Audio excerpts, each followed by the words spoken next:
Rossi Cyclone 400i. Ayan. So, legal express yan mga kabiyahe. Pang Jericho Rosales talaga ang datingan ito mga kabiyahe. Legal Express Rossi Cyclone 400i.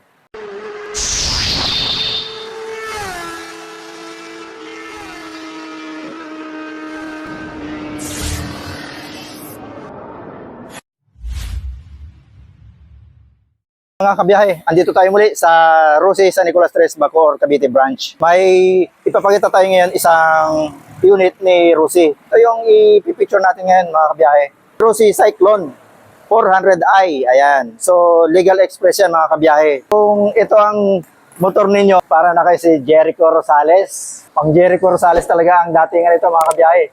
Legal Express Rossi Cyclone 400i.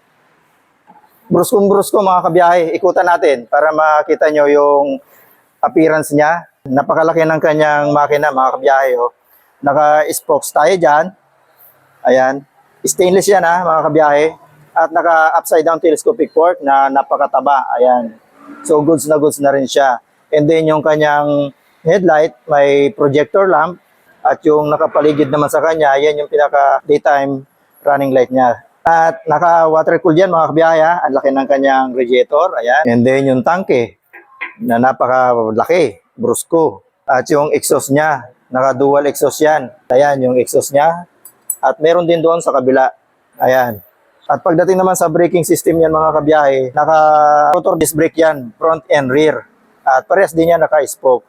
Tingnan nyo naman, napaka-astig talaga ng itsura ni Rossi Cyclone 400i.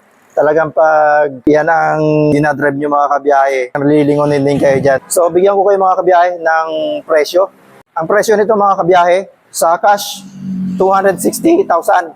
At kung kukunin natin ang installment, may down payment tayo dito na 40,000. Ayan. At sa 1 year, may monthly tayo dito na 21,860 pesos. Sa 2 years naman, 12,235 pesos. At sa 3 years, mga kabiyahe, 9,030 pesos. At kung on time tayo dito magbayad o updated tayo magbayad, magkakaroon tayo ng rebate na 300 pesos. Yan po yung presyo ni Rossi Cyclone 400i. Ayan. Checkin natin mga kabiyahe yung kanyang mga switches. Meron din siyang start and stop, kill switch, on and off ng headlight, electric starter natin. Ayan. Dito naman sa kaliwa, may switch yan ng hazard, high and low beam ng headlight. May passing light din tayo mga kabiyahe. Ito. Turn signal. At yung ating busina. And then pagdating naman dito sa kanyang board panel, makikita natin dito, mix siya. Meron digital and meron din siyang analog. So, andito na yung mga indicator about dito sa unit. Meron din tayo ditong USB charging port type A. Goods na dahil may charge na natin dyan yung gadget natin. At yung appearance ng ignition switch natin. Ayan. Yung handlebar natin na classic. May Rossi dito sa center post. Ayan. Appearance ng kanyang gas tank. Napakalaki. Ito naman yung upuan mga kabiyahe. So napaka-classic lang nito mga kabiyahe. Brusko siya tingnan mga kabiyahe. Dito sa kanyang taillight, lahat ng ginagamit na ilaw nito mga kabiyahe, puro na naka-LED. Hindi na siya matakaw maggastos sa battery dahil naka-LED na lahat yan. Maging yung taillight niya at yung turn signal niya.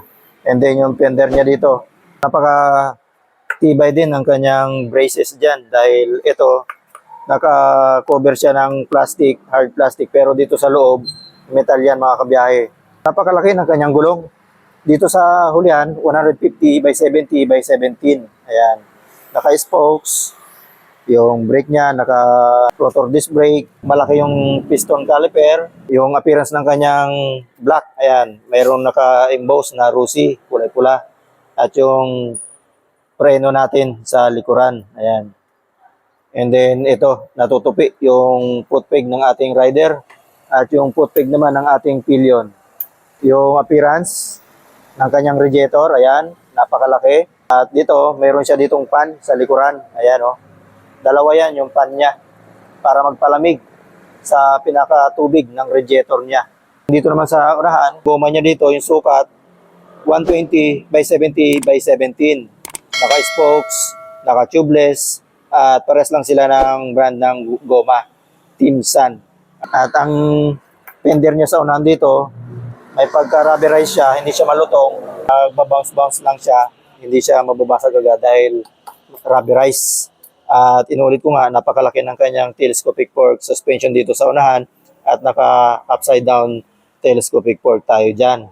At tunguhin naman natin mga kabiyahe yung kanyang specs. May displacement na 378cc, max power 36.2 horsepower at 9,000 RPM, max torque 33.0 Newton meter at 6,500 RPM, single overhead cam, 8 valve, compression ratio 10.0:1, bore stroke 66 by 55.2 mm, fuel injected at dual ABS, liquid cooled at 6-speed transmission. Fuel consumption 29.5 km per liter. Seat height 770 mm, ground clearance 145 mm, wheelbase 1,380 mm. Fuel tank capacity 19 liters at may bigat naman 184 kilograms. Ayun mga kabiyahe, kung nagustuhan nyo itong unit na ito, pumunta lang kayo dito sa Rusi, San Nicolas Tres, Bacoor branch at makikita nyo to dito. I-check out nyo na or i-avail nyo na. Shoutout po, maraming salamat lalo na po sa inyo na nanonood ng Biyahe ni Frank videos, TikTok, Facebook at yung ating nga pong YouTube channel. Hanggang sa muli, kita-kits Biyahe ni Frank. God bless.